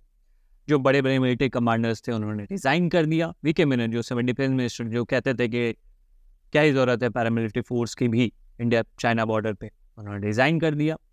पहला नो कॉन्फिडेंस मोशन आता है, इस चीज़ को याद रखोगे। पहला जो नो कॉन्फिडेंस मोशन है, नो कॉन्फिडेंस मोशन का मतलब होता है कि आप टेस्ट करते हो कि गवर्नमेंट के, अब देखो इस चीज़ को समझो, लोकसभा में अभी के समय के हिसाब से बात करता हूँ मैं, अभी देखो 543 सीट्स, कहाँ पर? लोकसभा में। और सरकार बनाने के लिए आपके पास 272 सीट होने चाहिए, 50% से ज़्यादा होना चाहिए, ठीक है। 272 MPs आपके सपोर्ट में होने चाहिए, तभी आप सरकार बना सकते हो। Got it? तो नो कॉन्फिडेंस मोशन लाया जाता है, इसका ये अर्थ हुआ कि वहां पर वोटिंग होता है कि कितने MP आपके सपोर्ट में, मतलब सरकार के खिलाफ एक तरह से टेस्टिंग होती है कि क्या आप सरकार में रहने के काबिल हो या नहीं। नेहरू जी के खिलाफ पहली बार नो कॉन्फिडेंस मोशन आता है, और पहली बार आप कह सकते हो कि भारत के इतिहास में पहली बार नो कॉन्फिडेंस मोशन आया था इंडिपेंडेंट इंडिया में। हालांकि इससे नेहरू गवर्नमेंट गिरी नहीं थी, क्योंकि इतने ज़्यादा सीट थे कांग्रेस के पास कि नो कॉन्फिडेंस मोशन चल नहीं पाया और इससे कोई फ़ायदा भी नहीं हो पाया था। बट एनीवे, ये एक बहुत कह सकते हो कि अ, एक एक एक दिखाने के लिए ये चीज़ें होती, एक सिंबॉलिक ही चीज़ें होती, लेकिन ये बहुत बड़ी बात। उस समय में नो कॉन्फिडेंस मोशन पेश किया गया, नेहरू जी से जवाब मांगा गया, नेहरू जी खुद ही बहुत ज़्यादा आहत हुए थे, नेहरू जी की इमेज पर काफ़ी ज़्यादा प्रभाव पड़ा था। उसके बाद बहुत सारे बाई इलेक्शंस भी हुए थे, कई सारे। बाई इलेक्शन मतलब क्या होता है, कहीं पर किसी एमपी ने रिज़ाइन कर दिया या किन की मृत्यु हो गई तो वो सीट खाली हो जाता है, तो उस समय इलेक्शन होते हैं। तो कई सारे जो इलेक्शंस थे वो हार गई कांग्रेस, स्प्लिट हो जाता है सीपीआई पार्टी में। इंडिया में कम्युनिस्ट पार्टी है, उसमें 2 टुकड़े हो जाते हैं। अगर आप देखोगे तो कम्युनिस्ट पार्टी 2 टुकड़े में बट जाती है। एक जो फैक्शन था जो कि यूएसआर के सपोर्ट में था वो सीपीआई रह जाता है, और जो चाइना के सपोर्ट में था वो बन जाते हैं सीपीआई मार्क्सिस्ट। ठीक है, और ये घटना होती है 1964 में। फिर नॉर्थ ईस्ट के ऊपर भी काफ़ी ज़्यादा ध्यान दिया गया था। नॉर्थ ईस्ट आप समझ सकते हो कि उस समय काफ़ी ज़्यादा अंडर डेवलप था, तो इंडिया की जो गवर्नमेंट थी उन्होंने इस पर भी ध्यान देना शुरू कर दिया। नागालैंड को स्टेटहुड दे दिया गया, उसको राज्य बना दिया गया। मणिपुर और त्रिपुरा दोनों यूनियन टेरिटरीज से उस समय, लेकिन उनको ये अधिकार दे दिया गया कि आप अपनी असेंबली को खुद से चूज़ कर सकते हैं, अपनी लेजिस्लेटिव असेंबली को खुद से बना सकते हैं। तो ये अधिकार दे दिए गए मणिपुर और त्रिपुरा को। तो ये सारे डेवलपमेंट किए गए और हमारे और चाइना के बीच में संबंध पूरी तरह से खत्म हो गए। लेकिन उसके बाद धीरे धीरे दोनों के बीच में संबंध धीरे धीरे सुधरने शुरू हो जाते हैं। 1976 में डिप्लोमेटिक रिलेशन वापस रीस्टोर होता है। 79 में जाकर आप कह सकते हो कि सबसे मतलब टॉप के जो मिनिस्ट्रियल विजिट होता है वो 79 में जाकर होता है। अटल बिहारी वाजपेयी जो उस समय में मोरारजी देसाई सरकार में भारत के विदेश मंत्री थे, वो चाइना विजिट करते हैं। और उसके बाद 1988 में राजीव गांधी मतलब प्राइम मिनिस्टर के तौर पर चाइना विजिट। अगर आपसे ये पूछा जाए कि हाई लेवल मिनिस्टरियल विजिट इस लड़ाई के बाद सबसे पहली बार कब हुई थी, तो 79 में जब वाजपेयी जी वहाँ पर गए थे। और पहली बार प्रधानमंत्री इस लड़ाई के बाद चाइना कौन गए? राजीव गांधी। ठीक है, 88 में राजीव गांधी बकौल प्राइम मिनिस्टर चाइना को विजिट। तो ये सब हमें पढ़ना था चाइना के बारे में। अब हम लोग बात कर लेते हैं पाकिस्तान की। हमारा पड़ोसी, प्यारा सा पड़ोसी, क्यूट। पाकिस्तान के साथ रिलेशन देखो, पाकिस्तान बना हमसे ही बना 47 में, और बहुत क्यूट है ना। कमेंट में बताना कितना क्यूट है, कितना लगता है क्यूट किन लोगों को पाकिस्तान। एनीवे, पाकिस्तान 47 में बनता है, 14 अगस्त 1947 को आज़ाद होता है। लेकिन आज़ादी के साथ ही वो फिर इंडिया पर अटैक कर देता है। अक्टूबर 1947 से ही वो इंडिया पर अटैक करना शुरू कर दिया। शुरुआती समय में ही उसने एक प्रॉक्सी वॉर शुरू कर दिया, उसको कश्मीर लेना था। तो कश्मीर को जीतने के लिए, जो कश्मीर का रीजन है उसको जीतने के लिए उसने अपने लोगों को वहाँ पर भेज दिया, और ये प्रॉक्सी वॉर था। प्रॉक्सी वॉर मतलब कह सकते हो कि छुप के लड़ाई करने वाली चीज़ हो। ठीक है, कि कबीलाई लोगों को जुटा लिया उन्होंने और उनको बोल दिया कि जाओ इंडिया पर अटैक। ठीक है, या फिर इवन कि पाकिस्तानी आर्मी को भी वहाँ के कबीलाई लोग और इन सब लोगों के ड्रेस पहना दिया और बोला अटैक, ताकि दुनिया को ये ना लगे कि पाकिस्तान ने अटैक किया है। डायरेक्ट अटैक नहीं, जो वहाँ के कबीले थे उनके थ्रू अटैक करवाया, या पाकिस्तान आर्मी को भी कबीले जो कपड़े थे वो पहना के फिर अटैक करवाया। तो ये प्रॉक्सी वॉर हुआ था, ये सारी चीज़ें हुई थी। फिर आपको पता है कि क्या हुआ था कश्मीर के साथ, कश्मीर का किस तरह से इंडिया के साथ एक सेशन होता है, यूएन जाता है, matter and so on and so fourth. Regional aspirations में आप इन सब चीज़ों को पढ़ चुके। एनीवे, तो शुरुआत से ही हमारे डिस्प्यूट चल रहे थे कश्मीर को। लेकिन ऐसा नहीं था कि कश्मीर डिस्प्यूट होने के कारण हम लोग कोऑपरेट नहीं कर रहे थे। कई सारे मसलों पे हम लोगों ने कोऑपरेट किया। जैसे जो महिलाएं, जो पार्टीशन का समय था उस समय में क्या हुआ था कि महिलाओं के साथ काफ़ी ज़्यादा अपहरण भी हुआ था, महिलाओं का अपहरण भी हुआ था। इंडिया से भी कई सारी महिलाएं उधर लेके गए थे, पाकिस्तान से भी इधर लेके आ गए थे। तो उनके एक्सचेंज के बीच में उनको उनके परिवारों से मिलाना और ये सारी चीज़ें, तो इन सब मसलों पे हम लोगों ने कोऑपरेट भी किया था। फिर रिवर वाटर डिस्प्यूट था, उसको भी सॉल्व करने के लिए हम लोगों ने कोऑपरेशन किया था। और एक बड़ा कोऑपरेशन आया 1960 में, इंडस वाटर ट्रीटी। इंडस नदी, सिंधु नदी बहुत बड़ी नदी है, जिससे उस पूरे रीजन और पाकिस्तान के बड़े रीजन में पानी पहुंचता है। तो उसके पानी का किस प्रकार से बंटवारा होगा, इसके लिए ट्रीटी साइन किया जाता है। कब साइन किया जाता है? 1960 में। किसने ब्रोकर किया था? वर्ल्ड बैंक ने। ठीक है, काफ़ी सक्सेसफुल ट्रीटी रही है आज अगर हम देखें इतिहास के पन्नों को उल्टा के तो। और ये साइन किया गया था प्रधानमंत्री नेहरू जी और उधर जनरल अयूब खान के द्वारा, मतलब वहाँ के राष्ट्रपति थे उनके बीच में। इंडस वाटर ट्रीटी में क्या डिसाइड किया, जो इंडस नदी है, ठीक है, उसके ट्रिब्यूटरीज है काफ़ी सारे, तो उसके पानी का किस तरीके से बंटवारा होंगे इंडिया और पाकिस्तान के बीच। तो देखो इंडिया और पाकिस्तान के बीच में, तो पाकिस्तान को मेजरली CGI मतलब चेनाब, झेलम, इंडस, इन दोनों नदियों के ज्यादातर पानी पाकिस्तान को मिलेंगे, और बाकी जो नदी हो गया सतलज, ब्यास और रावी, इसके ज्यादातर पानी मिलेंगे पाकिस्तान को। इन तीनों नदी CGI करके आप याद रख सकते हो, चेनाब, झेलम और इंडस का पानी ज्यादातर मिलेगा, और इंडिया को सतलज, ब्यास और रावी का ज्यादातर पानी मिलेगा, ठीक है। तो इस तरीके से बंटवारा किया गया था इंडस वाटर ट्रीटी के अंदर, और ये कब किया गया, 1960। तो इस चीज को आप याद रखोगे, वेरी वेरी इंपॉर्टेंट। कई बार एग्जाम में पूछा जाता है कि इंडस वाटर ट्रीटी कब हुआ था, इवन की SSC और इवन की UPSC एग्जाम में भी अलग अलग तरीके से चीजें कई बार आ चुकी हैं, ठीक है। तो इस चीज को आप याद रखोगे। यहाँ से इंडस वाटर चाइना वाले रीजन से निकल के आता है, तिब्बत वाले रीजन से, और कई सारे इसके ट्रिब्यूटरीज हैं, वो सब इधर पाकिस्तान जाते हैं, और फिर जो अरेबियन सी है उसमें गिर जाते हैं। और ये काफ़ी इंपॉर्टेंट सोर्स है इंडिया और पाकिस्तान के कई सारे इलाकों में पानी पहुँचा। तो ये सारी चीज़ें होती, तो हम लोग कोऑपरेट भी कर रहे हैं। 65 में एक बार फिर से लड़ाई होती है। पाकिस्तान ने रन ऑफ कच्छ वाला जो इलाका है गुजरात में, रन ऑफ कच्छ वाला जो इलाका है वहाँ पे लड़ाई शुरू करी। उसके बाद जम्मू एंड कश्मीर वाले इलाके में भी हम लोगों ने मतलब उस इलाके में भी अटैक हुआ। फिर हम लोगों ने रिटेलिएट किया। उस समय में भारत के प्रधानमंत्री थे लाल बहादुर शास्त्री जी, और इस बार तो यहाँ तक हो गया था कि हमारी आर्मी लाहौर तक पहुँच गई थी। बट फिर UN इंटरवीन करता है इस लड़ाई में, इसको बंद करवाने की कोशिश करता है, और फिर एक ट्रीटी साइन होता है, टास्कन ट्रीटी, क्योंकि इसको ब्रोकर किया गया था सोवियत यूनियन के द्वारा, ठीक है। और 1966 में कहाँ पर, टास्कन, जो उस समय के सोवियत यूनियन और आज के उज्बेकिस्तान में है, उज्बेकिस्तान की राजधानी है, वहाँ पर टास्कन ट्रीटी साइन होता है। और ये साइन किया जाता है लाल बहादुर शास्त्री जी और उधर अयूब खान के द्वारा, ठीक है।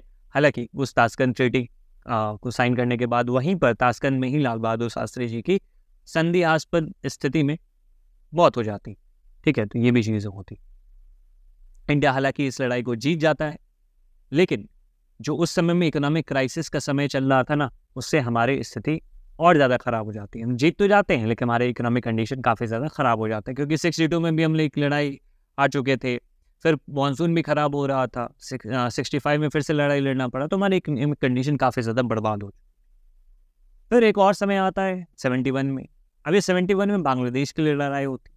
आप जानते ही होंगे कि इंडिया और पाकिस्तान के जब बंटवारा किया गया तो पाकिस्तान दो साइड में बनाया गया था, एक वेस्ट में बनाया गया और ईस्ट में बनाया गया था। मतलब एक पंजाब वाला जो इलाका था उस साइड में, और एक बंगाल वाला जो इलाका था उस साइड में। अब देखो वेस्ट पाकिस्तान और ईस्ट पाकिस्तान में क्या दिक्कतें चल रही, ठीक है। पाकिस्तान में संविधान बना, काफ़ी लंबे समय लग गया उसको संविधान बनाते बनाते, और फिर उसके बाद पहला इलेक्शन कंडक्ट करवाया गया। पहला जनरल इलेक्शन पाकिस्तान में कब कंडक्ट करवाया गया, 1970 में। और उस इलेक्शन में जो वहाँ की, जैसे इंडिया में है ना पार्लियामेंट, तो वहाँ पे जो असेंबली है, नेशनल असेंबली, उसमें 300 सीट, ठीक है। उस 300 सीट में जो 162 सीट थे वो इधर की तरफ से थे, और 138 सीट वेस्ट पाकिस्तान की तरफ से, ठीक। अब इसमें क्या होगा, अगर 300 सीट है, और वैसे कुछ सीट 13 सीट थे वो महिलाओं के लिए भी थे, एनीवे 300 सीट है। अगर आपको 300 सीट की किसी असेंबली में सरकार बनानी है तो आपके पास कितना होना चाहिए, 151, 150 जो होगा वो आधा होगा, और आधा से एक ज़्यादा चाहिए, तो 151 सीट जिस पार्टी को मिल गया वो सरकार बना लेंगे। इस चुनाव में क्या हुआ कि वेस्ट पाकिस्तान में मेजरली पाकिस्तान पीपल्स पार्टी थी, जुल्फिकार अली भुट्टो की,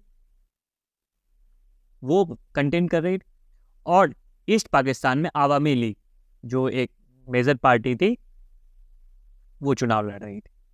तो इस चुनाव का रिजल्ट क्या आता है, इस चुनाव का रिजल्ट ये आया कि 162 सीट था ना इधर ईस्ट पाकिस्तान की तरफ, ठीक है, उस 162 में से 160 सीट 160 सीट्स आवामी लीग जीत जाती। मतलब ये जो 300 का आंकड़ा था उसमें 160 सीट तो आवामी लीग ही जीत जाती, और बेचारे पाकिस्तान पीपल्स पार्टी को केवल 81 सीट्स मिलते हैं।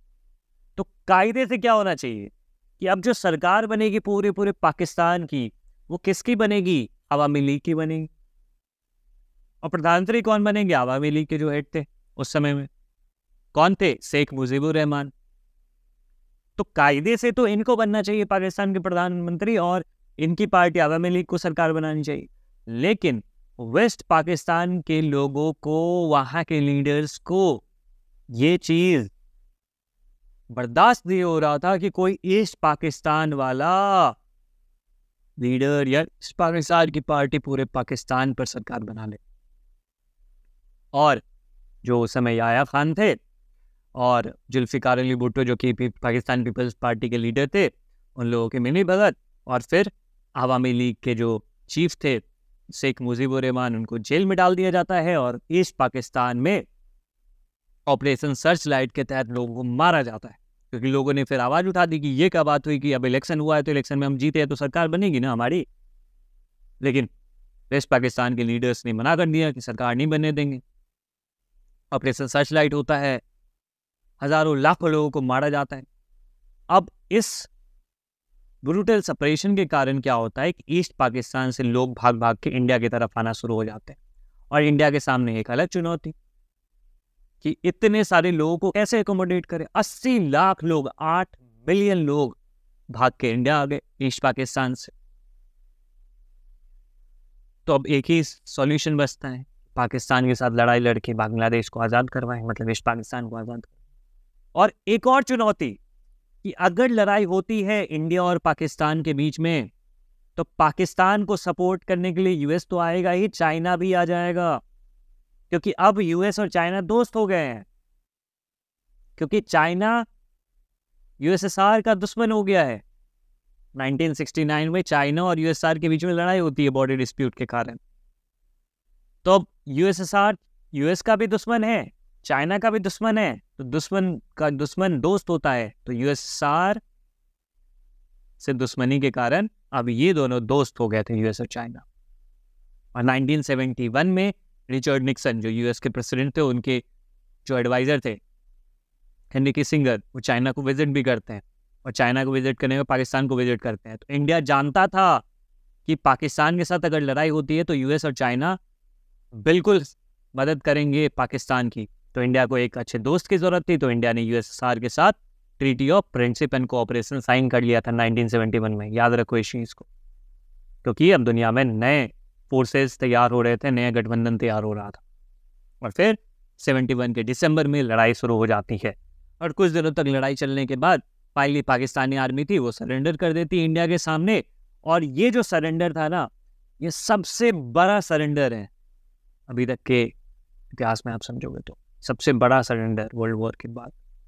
93,000 जो आर्मी थी पाकिस्तान की, उन्होंने इंडिया के साथ सरेंडर किया था। ये जो पाकिस्तान के जनरल रियाजी हैं, उन्होंने सरेंडर एग्रीमेंट पे साइन कर दिया कि भाई हम सरेंडर कर रहे हैं। तो ये वर्ल्ड वॉर 2 के बाद सबसे बड़ा सरेंडर था आर्मी पर्सनल्स के, अगर आप देखोगे बात करोगे तो।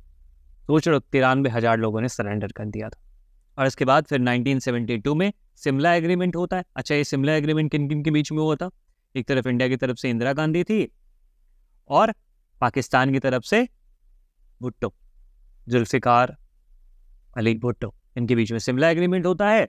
और फिर काफ़ी सारी चीज़ें इसमें डिसाइड करी जाती है। लाइन ऑफ कंट्रोल डिसाइड होगा, इंटरफेयर नहीं करेंगे, शेख मुजीबुर रहमान को रिलीज़ किया जाएगा, बांग्लादेश को रिकॉग्नाइज करोगे, वहाँ पर जो गवर्नमेंट है उसको फॉर्मेशन में मदद करोगे। तो ये सारी चीज़ें डिसाइड होती हैं। तो शिमला एग्रीमेंट कब होता है? 1972 में। ठीक है, अब देखो इससे क्या इफेक्ट पड़ता है 1971 वॉर का। इंदिरा गांधी की पॉपुलैरिटी काफ़ी ज़्यादा बढ़ जाती है। इंदिरा गांधी को दुर्गा और कई सारी उपाधियों के नाम से जाना जाने लगता है कि अब वो शेरनी है, दुर्गा है, ये सारी चीज़ें हैं। हालांकि जनरल इलेक्शंस तो हो ही चुके थे, लेकिन कई सारे असेंबली इलेक्शन जो थे कई सारे स्टेट्स में वो होने बाकी थे, तो उस इलेक्शन में कांग्रेस को जीत मिल जाती है। फिर उसके बाद लेकिन अगर आप देखोगे ना, क्योंकि 1962 की लड़ाई हुई थी, 65 की लड़ाई हुई थी, तो हम लोगों ने ये डिसाइड किया कि भाई ऐसे लड़ाइयाँ काफ़ी ज़्यादा हो रही है, 71 में लड़ाई हो गई, तो हम लोगों ने अपने प्लानिंग का एक बहुत बड़ा जो हिस्सा है वो मिलिट्री डेवलपमेंट पे खर्च करना शुरू कर दिया कि भाई हम लोगों को मिलिट्री डेवलपमेंट करना है, ठीक है। और आप देखोगे कि इंडिया के इकोनॉमिक कंडीशन पे काफ़ी ज़्यादा इफेक्ट पड़ता है।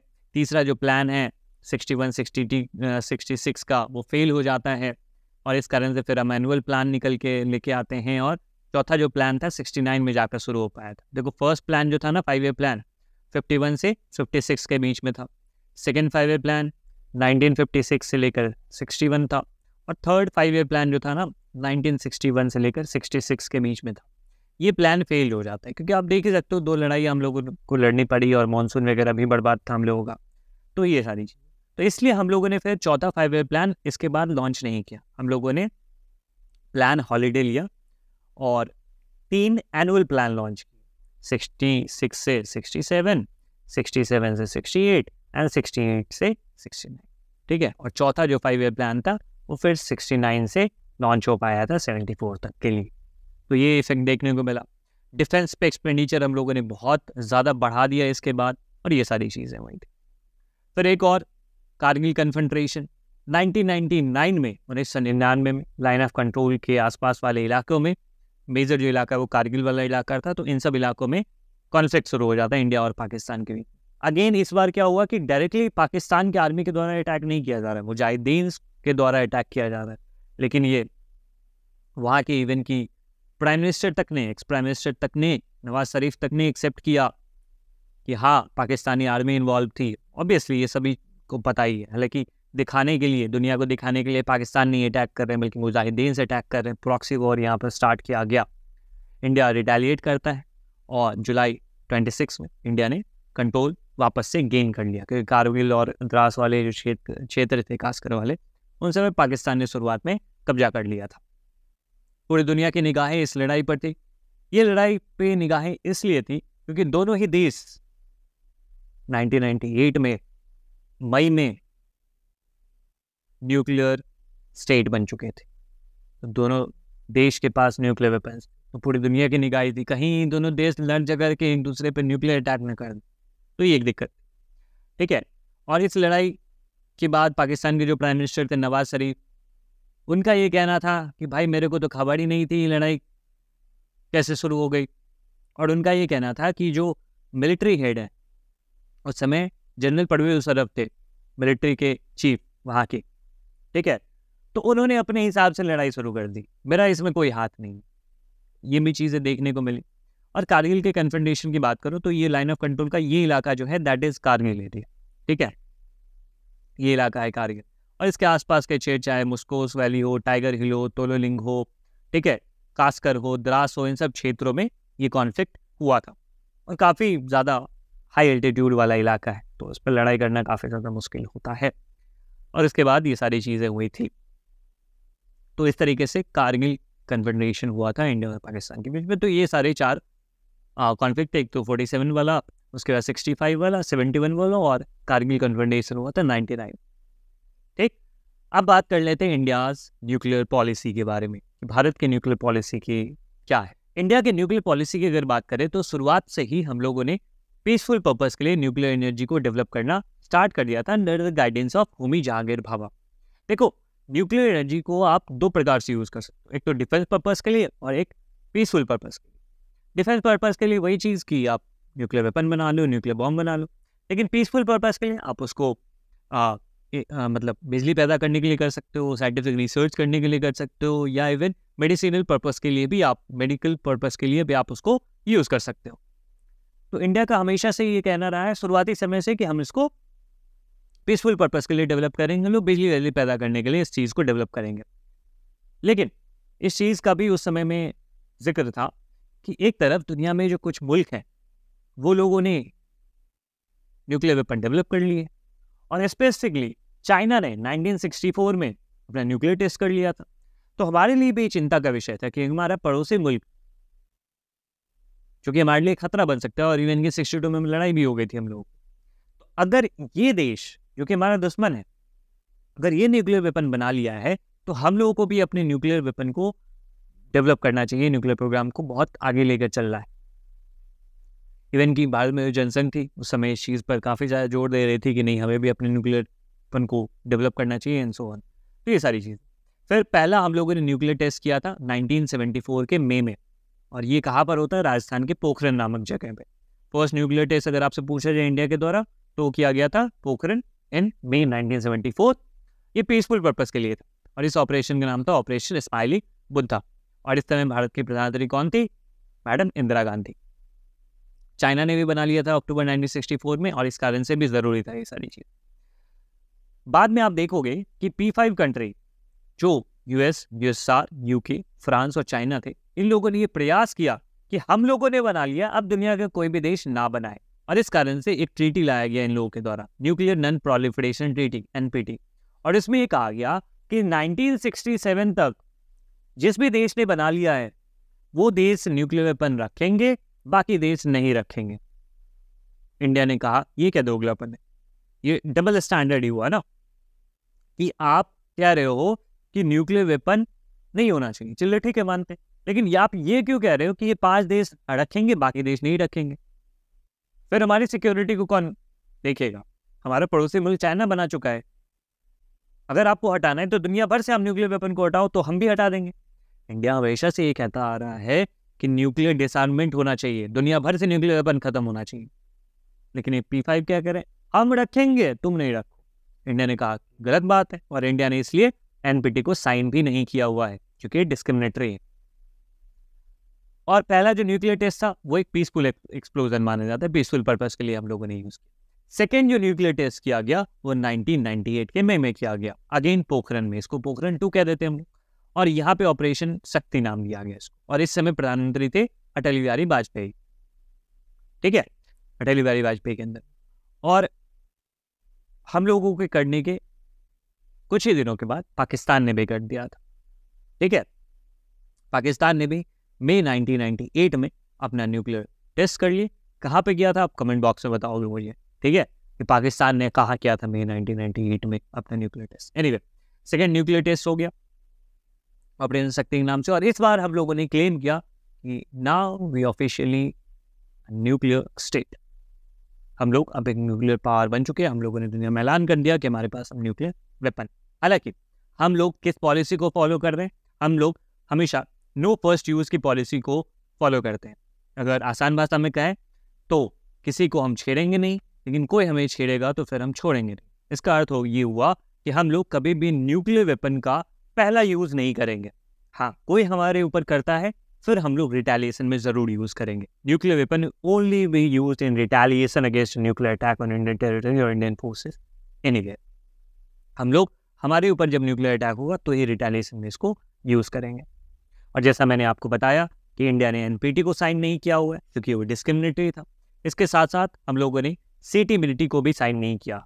CTBT अर्थात कॉम्प्रिहेंसिव टेस्ट बैन ट्रीटी, जब 1995 में इसके एक्सटेंशन की बात आई तो 1996 में CTBT आया था, और हम लोगों ने इसको भी साइन करने से मना कर दिया क्योंकि इसमें भी वही चीज़ें थी, 5 कंट्री रखेंगे और बाकी देश नहीं रखेंगे। हाँ, हम लोगों ने जो लिमिटेड टेस्ट बैन ट्रीटी है उसको साइन कर रखा है, क्योंकि लिमिटेड टेस्ट बैन में क्या है कि एटमॉस्फेयर में नहीं करना है, आउटर स्पेस में नहीं करना है, वाटर में नहीं करना, तो ठीक है नहीं करेंगे तो कहाँ कर सकते हैं, तो ज़मीन के अंदर कर सकते हैं। तो इसमें ये चीज़ें थी, तो इसलिए हम लोगों ने NPT को साइन किया हुआ है, but we have not signed NPT और CTBT। Got it? तो इस चीज़ को आप याद रखोगे। फिर अगर आप देखोगे कि वर्ल्ड पॉलिटिक्स में जो भी अलायंसेस में शिफ्ट देखने को मिले, भारत की फॉरेन पॉलिसी और अलायंस बिल्डिंग में आप देखोगे तो काफ़ी सारा शिफ्ट देखने को मिलता है। जनता पार्टी की सरकार जब 1977 में आती है तो वो ये कहती है कि हम लोग जेन्युइन नॉन अलाइनमेंट को फॉलो करेंगे, क्योंकि आप भारत का इतिहास उल्टा के देखोगे तो शुरुआती समय में हम लोग नॉन अलाइनमेंट कह तो रहे थे, लेकिन हमारा टिल्ट था सोवियत यूनियन की तरफ। तो जनता पार्टी ने कहा कि नहीं, हम लोग एग्जैक्ट नॉन अलाइनमेंट को फॉलो करेंगे, जेन्युइन नॉन अलाइनमेंट को फॉलो करेंगे, और ये जो टिल्ट है हम लोगों का सोवियत यूनियन का उसको ठीक करेंगे, मतलब दोनों के साथ अच्छे संबंध हम लोग बना के रखेंगे। और आप देखोगे उसके बाद की जो गवर्नमेंट आती है वो चाइना और US के साथ बेहतर संबंध बनाने के प्रयास करती। 1990s के बाद आप देखोगे जो साल है, क्योंकि 1991 में USSR ख़त्म हो जाता है, उसके बाद हम लोग US की तरफ ज़्यादा टिल्ट हो गया। इसके लिए भी क्रिटिसिज्म झेलना पड़ता है कि इंडिया का जो टिल्ट है वो US की तरफ ज़्यादा हो गया है। कारण भी है, ठीक है, कि अब यूएसएसआर तो उतना पावरफुल रहा नहीं, हम लोगों ने अपनी इकॉनमी को भी ओपन कर दिया, हम लोगों को यूएस से ज़्यादा फायदा मिल रहा था, तो हम लोग उसकी तरफ टिल्ट हो गए थे। रशिया पुराने समय का डोमिनेंस अब उसके पास रहा नहीं, तो इस कारण से हम लोग यूएस की तरफ ज़्यादा टिल्ट हो गए थे। और इकोनॉमिक इंटरेस्ट भी, जैसे मैंने आपको बताया कि हम लोगों ने अपनी इकॉनमी को भी ओपन कर दिया था, लिबरलाइज कर दिया, हम लोग कैपिटलिज्म की तरफ ज़्यादा टिल्ट हो गए, तो इस कारण से भी हम लोगों का यूएस के साथ प्रो यूएस रिलेशंस रहा है। इंडिया पाकिस्तान के बीच में रिलेशंस में भी कई सारे एफर्ट्स देखने को मिले, कई सारे डेवलपमेंट देखने को मिले, ताकि नॉर्मलसी बरकरार करी जा सके। हालांकि ज़्यादा देर तक पीस रह नहीं पाता है, बीच बीच में कुछ कुछ चीज़ें होती रहती। चाइना के साथ भी हम लोगों ने अच्छे संबंध बनाने के प्रयत्न किए, राइट। तो इस प्रकार से वर्ल्ड अलायंस में कई सारे शिफ्ट्स देखने को मिले इंडिया की फॉरेन पॉलिसी। दैट्स इट, बस इतना ही। यही था इंडियाज एक्सटर्नल रिलेशंस जो आपको कठिन लग रहा था। इसके बाद अब लगेगा नहीं। सिंपली आपको करना क्या है कि इसके बाद नोट्स को रिवाइज करना है और इसके ऊपर जो मैंने इंपॉर्टेंट क्वेश्चंस का वीडियो बनाया है उसको देख लेना है, दैट्स इट। और इसके बाद ये चैप्टर खत्म हो जाएगा। लेकिन अगर आपको किसी प्रकार की समस्या आती है, किसी भी पॉइंट को समझने में दिक्कत आती है, किसी भी टॉपिक को समझने में दिक्कत आती है, ज़रूर कमेंट बॉक्स में लिखकर बताएं। और ये भी बताएं कि ये लेक्चर आपको कैसा लगा, कोई भी दिक्कत तो नहीं हुई। और अगर आपको कोई दिक्कत है तो आप कमेंट में, व्हाट्सएप पर, इंस्टाग्राम पर, जहाँ पर अपनी बात पहुँचाना चाहते हो हम तक पहुँचाओ। हम आपके लिए हमेशा खड़े हैं। Team blade learner is always with you, right. So thank you so much, मिलते हैं अगले वीडियो में। तब तक ना बहुत ख्याल रखिए, बढ़ते रहिए, आगे बढ़ते रहिए। जय हिंद, थैंक यू।